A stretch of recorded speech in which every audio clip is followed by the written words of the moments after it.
Today's question is from Musa, who asks, I really want to start speaking English, but when I get the chance, my mind goes blank and I forget everything.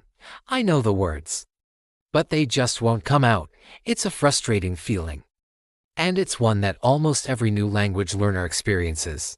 But what if I told you that you don't need to know thousands of words to have a successful first conversation? You just need a few key phrases to open the door. In the next 10 minutes, we are going to give you the only 10 phrases you need to handle your first English conversation with confidence. These are your keys to unlocking a real conversation.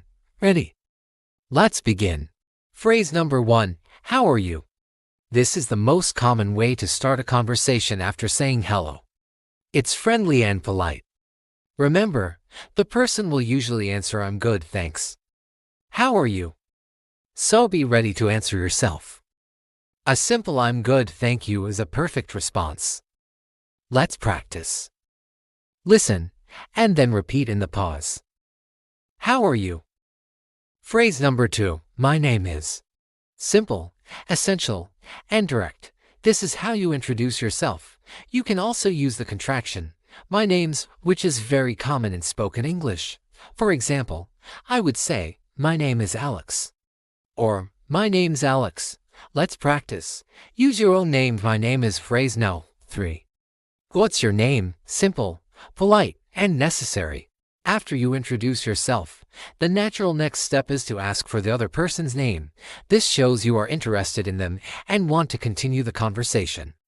Let's practice the pronunciation. What's your name? Phrase no. 4. It's nice to meet you. After you learn someone's name, this is a very important, polite phrase.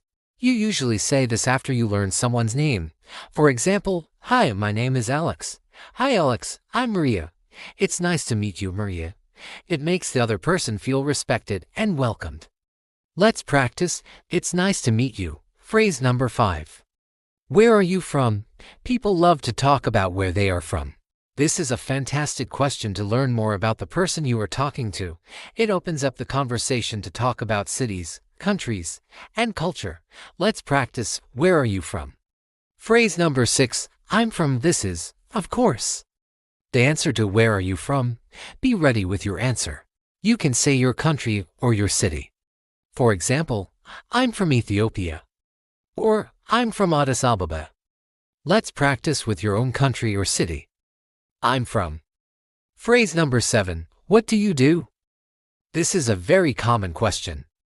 It means, what is your job or profession?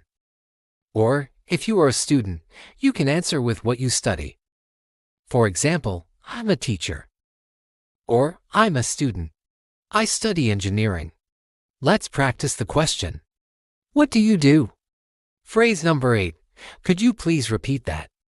This is your secret weapon. Do not be afraid to use this phrase. Native speakers talk fast.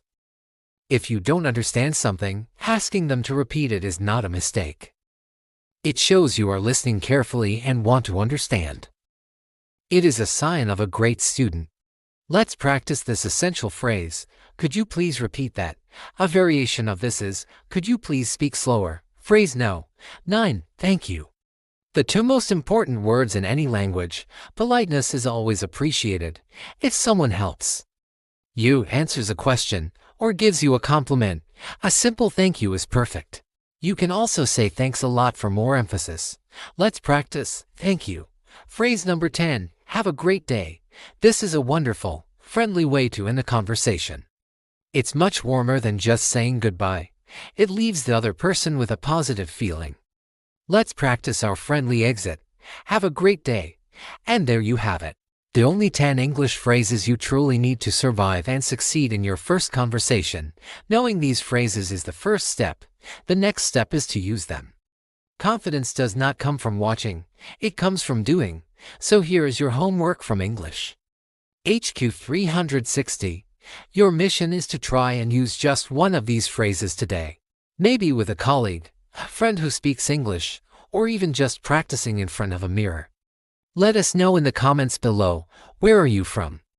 We love to see where all our students are watching from around the world. If you found this lesson helpful and want more practical English advice, make sure to hit that subscribe button and turn on notifications. Until next time, keep learning and keep speaking. You are doing a great job. Now check out these related videos. They are just what you need for the next level. And now over to you. What was your biggest takeaway from today's video? What surprised you? What didn't? Leave your thoughts in the comments section down below. And hey, if you enjoyed this lesson, show us by clicking the like button. And if you know anyone who could benefit from today's lesson, share it with them. Share this whole video. That's all. We'll see you in the next video. And remember, you don't need 1,000 words to speak English. You just need the right words.